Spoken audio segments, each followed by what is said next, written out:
پھر سانپ کا ڈسا اتنا نہیں تڑپتا جتنا غیبت کا ڈسا ہوا انسان تڑپتا ہے. پھر سانپ میں اتنا زہر نہیں ہوتا جتنا اس گندی زبان میں زہر ہوتا ہے. شیر کا پنجہ اتنا نہیں پھاڑتا جتنا یہ 2.5 انچ کی زبان گوشت کو چیر پھاڑ کے رکھ دیتی ہے. پیٹرول اور گیس کی آگ سے وہ آگ نہیں بھڑکتی جو اس چھوٹی سی زبان سے آگ بھڑکتی ہے. شہروں کے شہر جل رہے ہیں اور اس کے پیچھے بات کیا ہے؟ غیبت. غیبت، گندا بول، گندا بول. ہاں اگر گھروں کو جنت بنانا ہے غیبت چھوڑ دو.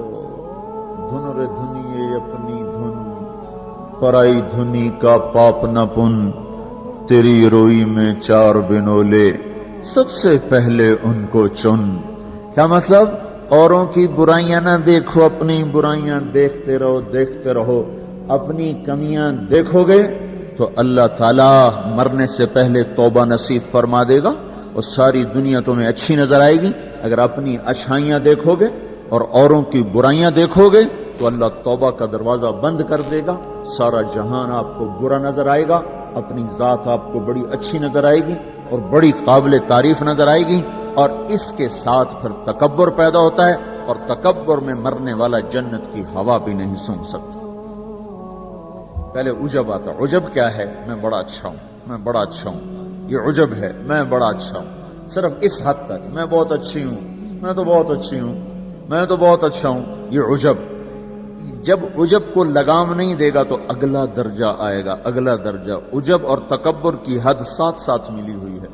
اس لیے بارڈر پر پولیس کھڑی ہوتی، بارڈر پر فوجیں کھڑی ہوتی. بھائی آپس میں بارڈر ملنے جائے تو عجب اور تکبر کا بارڈر ملا ہوا ہے.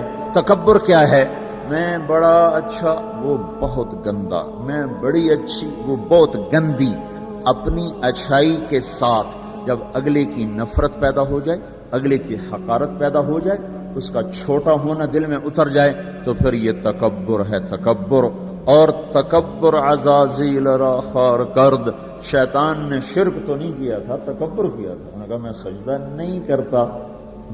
اتنی بات تو اس کی ٹھیک ہے کہ مخلوق کو سجدہ نہیں ہوتا، لیکن کیوں نہیں کرتا؟ کہ انا خیر منہ.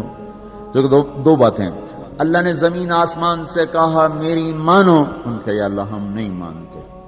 اللہ نے شیطان سے کہا میری مانو، ان کا یا اللہ میں نہیں مانتا.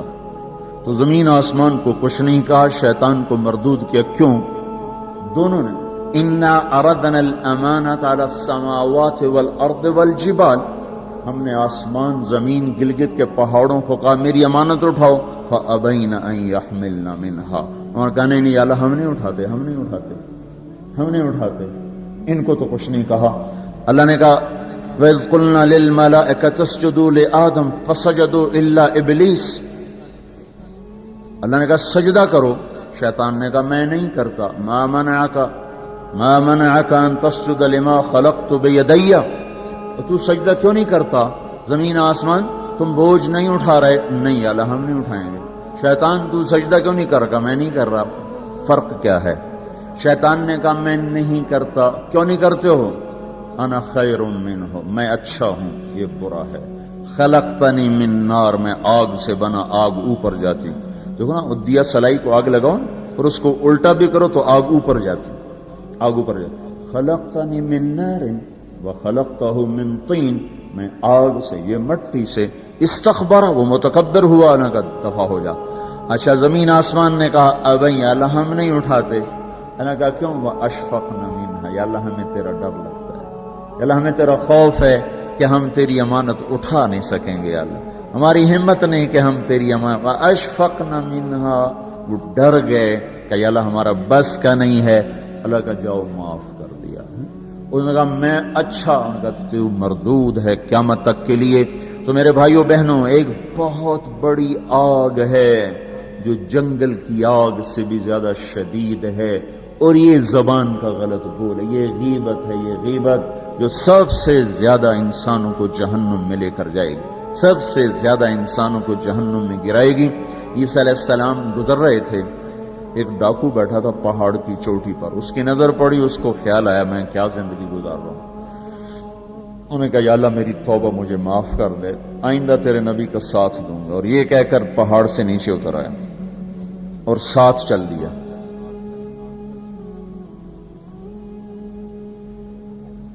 ایک آدمی عیسیٰ علیہ السلام کے ساتھیوں میں سے، اس نے پیچھے مڑ کے دیکھا تو وہ ڈاکو، تو جو نیک لوگ ہوتے ہیں نا، نیک لوگ، ان کے لاشعور میں اپنا اچھا ہونا اترا ہوا ہوتا، ہم بڑے اچھے ہیں۔ یہ چیز بہت بڑا سبب ہے دین سے دور لوگوں کے اور دور ہو جانے کا۔ جنید جمشید گلوکار ہے، گانا گانے والا، اب ماشاءاللہ توبہ کر لی ہے، مجھ سے بڑی داڑھی ہے، مجھ سے بڑی پگڑی باندھتا ہے۔ 6 سال ہم اس کے پیچھے پھرتے رہے۔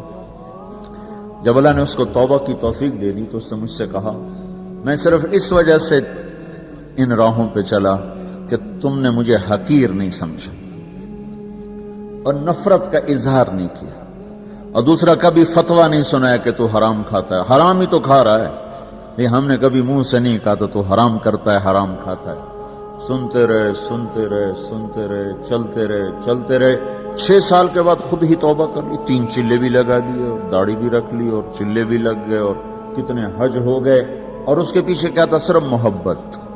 اس کے گناہ کا اس کو تانا نہیں دیا۔ تو یہ جو تانا دینا ہوتا ہے یہ اور لوگوں کو دین سے دور کرتا ہے۔ تو اس آدمی نے عیسیٰ علیہ السلام کے ساتھی نے یوں دیکھا اور بڑی حقارت سے کہا ہاں بڑے آئے ہیں، یہ جو نیک لوگ ہوتے ہیں نا، نیک پاک پاک پاک عورت، پردے دار عورت، کوئی آ گئی ایسی بیچاری تھوڑی سی اعمال میں ڈھیلی تو اس کو بڑی ایسے نفرت کی نظر سے دیکھتی، آپ بڑی نیک حاجن بنتی، اس کو ایسی نظر سے دیکھتی۔ یہی حال یہ پکے پکے نمازیوں کا ہے، یہ ایسے دیکھتے ہیں کہ جیسے پتہ نہیں اگلا دین سے ہی نکل گیا ہے۔ تو اس نے یوں دیکھا تو اللہ تعالیٰ نے فوراً جبریل کو بھیجا، کہا میرے روح عیسیٰ تیرے پیچھے 2 آدمی آ رہے ہیں، ایک تیرا ساتھی ہے، ایک ڈاکو اور چور و چکا ہے، ان دونوں سے کہو، ڈاکو سے کہو تیری توبہ پر تیرے پچھلے سارے معاف، تو نئے سرے سے عمل کر، اور اپنے ساتھی سے کہو تیری نفرت کرنے پر تیری ساری نیکیاں برباد، تو بھی نئے سرے سے اب نیکیاں کر، تیرا سب ختم، تو ٹھیکیدار ہے میرے بندے کو حقیر سمجھنے کا۔ تو میرے بھائی اور بہنوں، ہمارے گھروں میں آگ ہے، آگ، اور وہ آگ چولہے کی آگ سے تیز ہے، پیٹرول گیس کی آگ سے تیز ہے، اور وہ غیبت کی بھڑکائی ہوئی آگ ہے۔ یہ وہ آگ ہے جو زبان نے بھڑکائی ہے، اس کو پانی سے نہیں بجھایا جا سکتا۔ تمہارا گلگت کا خوبصورت بہتا ہوا دریا، یہ سارے کا سارا روک کر گلگت کے اوپر ڈال دیا جائے تو بھی یہ آگ ٹھنڈی نہیں ہو سکتی۔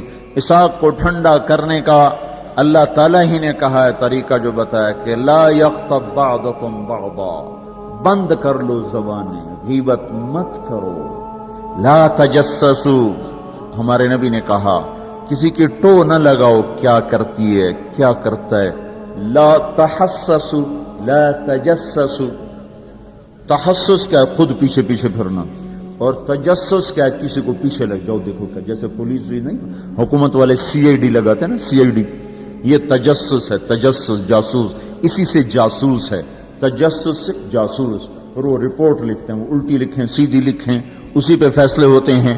تو میرے نبی نے کہا کسی کی ٹو نہ لگاؤ، کسی کی برائیاں نہ دیکھو، برائیوں پہ پردے ڈالو، اچھائیوں کو اچھالو، تو اللہ تمہیں سیدھا جنت کی راہوں پر لے جائے۔ تو جہنم وہ ہے جس میں مسلمان مرد عورتوں کو ڈالا جائے گا جو نافرمانی کرتے، نماز چھوڑتے مر گئے، سود کھاتے مر گئے، حرام کھاتے مر گئے، رشوت لیتے مر گئے، نماز چھوڑتے مر گئے، روزہ چھوڑتے۔ ایک اور بتا، یہ گناہ تو عام ہیں، بہنوں کو حق نہیں دیا اور اس کے ساتھ مر گئے۔ بہنوں کا حق ہے نا باپ کی جائیداد میں، ماں کی جائیداد میں۔ اگر باپ نے 3 روپے چھوڑے ہیں، ایک بھائی 2 بہنیں ہیں تو 1-1 روپیہ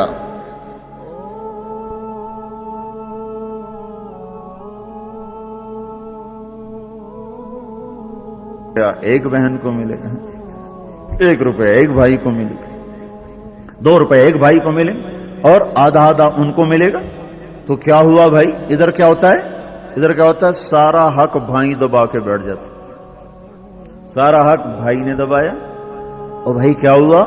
کہا جی ہمارا رواج کوئی نہیں، ہمارا رواج کوئی نہیں۔ اچھا قرآن تو کہتا ہے للذکر مثل حظ الانثیین، دو بیٹیوں کے برابر ایک بیٹے کا حصہ ہے، 1 روپیہ بیٹی کو ملا، 2 روپے بیٹے کو ملیں، 8 آنے بیٹی کو ملے، 1 روپیہ بیٹے کو ملے گا۔